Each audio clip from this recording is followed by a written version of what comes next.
बिस्मिल्लाहिर्रहमानिर्रहीम, अस्सलामुअलैकुम।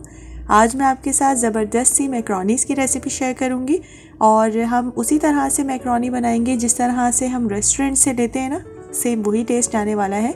और सबसे बड़ी बात इसकी यह है कि किचन में मौजूद तमाम मसाले ही हम लोग इसमें ऐड करेंगे, इसके अलावा कुछ नहीं।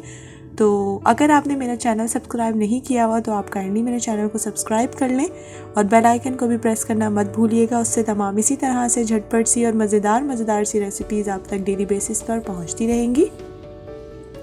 परफेक्ट रेसिपी के लिए बस थोड़ा सा इसमें हमें कुछ ट्रिक्स जो होते हैं उनको फॉलो करना होता है, तो उसके लिए आप वीडियो को पूरा ज़रूर देखिएगा, स्किप मत कीजिएगा। तो चलें अपनी रेसिपी को स्टार्ट करते हैं। यहाँ पे मैंने ली है एक कढ़ाई जिसमें मैंने हाफ कप के करीब ऑयल ले लिया है।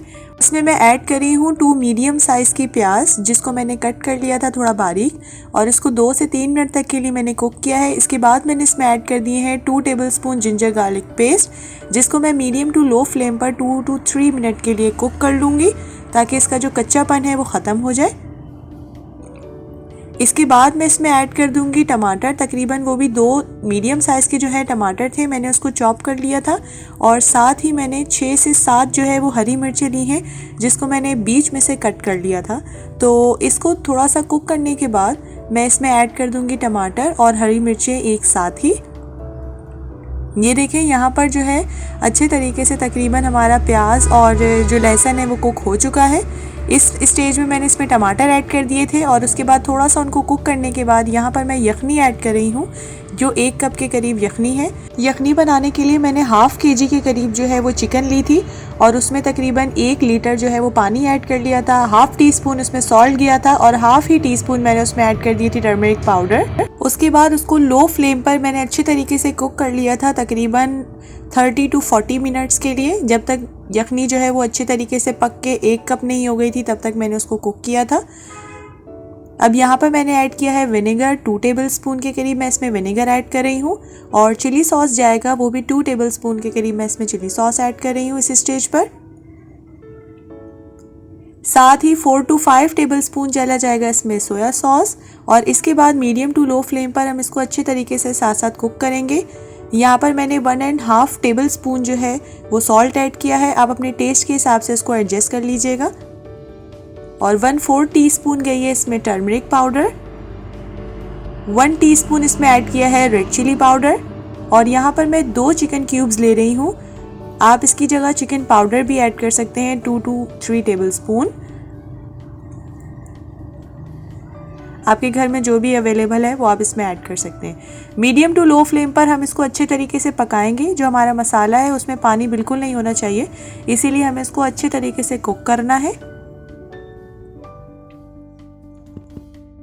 अब मैं इसमें ऐड करूंगी तकरीबन हाफ कप के करीब केचप ऐड करूंगी। आप अपने टेस्ट के अकॉर्डिंग इसको एडजस्ट कर लीजिएगा। कुछ लोग होते हैं जिनको केचप का जो टेस्ट है इतना ख़ास पसंद नहीं होता, तो वो आप अपने टेस्ट के अकॉर्डिंग इसको एडजस्ट कर लीजिएगा। अब मैं इसके बाद इसको अच्छे तरीके से मिक्स कर लूँगी मीडियम टू लो फ्लेम पर। ये देखें ऑयल जो है वो तकरीबन हमारा मसाले से फ्री हो रहा है। अब मैं इसमें ऐड करूँगी जो हमने बॉईल की हुई चिकन थी। इसको देखें इस तरह से मैंने जो उसकी बोन्स थी वो अलग कर ली थी उसमें से और इस शेप में लेकर आके मैंने 1 कप के करीब मेरी चिकन बन गई है। तो मैं इसमें चिकन ऐड कर दूँगी। सॉल्ट आप अपने टेस्ट के अकॉर्डिंग ही इसमें एडजस्ट कीजिएगा क्योंकि देखें जो चिकन है उसमें भी सॉल्ट होगा, मैक्रोनीज़ जो हमने बॉईल की हैं उसमें भी सॉल्ट होगा और इसके साथ हमने मसाले में भी ऐड किया है, तो आप अपने टेस्ट के अकॉर्डिंग उसको एडजस्ट कर लीजिएगा। अब इसमें तकरीबन मैं हाफ कप के करीब जो है वो वेजिटेबल्स ऐड करी हूँ। कैप्सिकम भी हाफ कप है, कैरेट भी हाफ कप है और इसके साथ ही मैंने स्प्रिंग अनियन ऐड किए है हाफ कप और थोड़ा सा मैंने साग ऐड किया था तकरीबन 1/4 कप के करीब। उसके पत्ते वगैरह जो है थोड़े थोड़े बारीक कट करके ऐड किए थे। अब इसमें ऐड करेंगे हम लोग कैबेज तकरीबन 1 कप के करीब और इसके बाद इसको अच्छे तरीके से मिक्स कर लेंगे मीडियम टू लो फ्लेम पर। यहाँ पे मैंने मैक्रोनीज़ जो है वो इस शेप की ली है, शेल शेप की है ये, तो आप किसी भी शेप की जो है वो आप ले सकते हैं। इसके बाद मैंने इसको बॉईल कर लिया था। इसमें ऐड किया था मैंने 1 टीस्पून सॉल्ट और 1 टेबलस्पून जो है ऑयल ऐड करके मैंने 8 से 9 मिनट तक के लिए इसको बॉईल किया था। इसको ज़्यादा ओवर कुक नहीं करना और इसके बाद इसको जब पानी निकाल दिया था तो इसमें मैंने 1 से 2 टेबलस्पून के करीब जो है वो इसमें ऑयल ऐड कर दिया था ताकि ये आपस में मिक्स ना हो जाए और जुड़ ना जाए। अब हम इसमें बॉइल्ड मैक्रोनीज ऐड कर देंगे और मीडियम टू लो फ्लेम पर इसको अच्छी तरीके से मिक्स कर लेंगे। ये देखिए कितना ज़बरदस्त सा जो है वो कलर हमारा मैक्रोनीज का आ चुका है।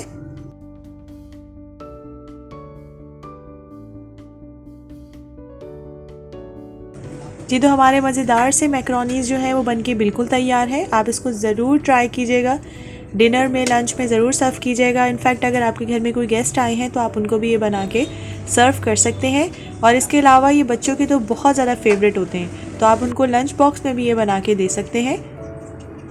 आप इसको ज़रूर ट्राई कीजिएगा।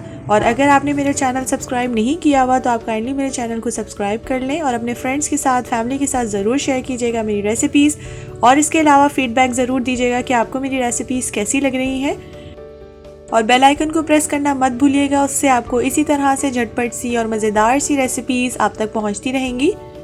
हम मिलेंगे इंशाल्लाह एक नई वीडियो में एक नई रेसिपी के साथ। तब तक के लिए अपना बहुत बहुत ख्याल रखिएगा। अल्लाह हाफ़िज़।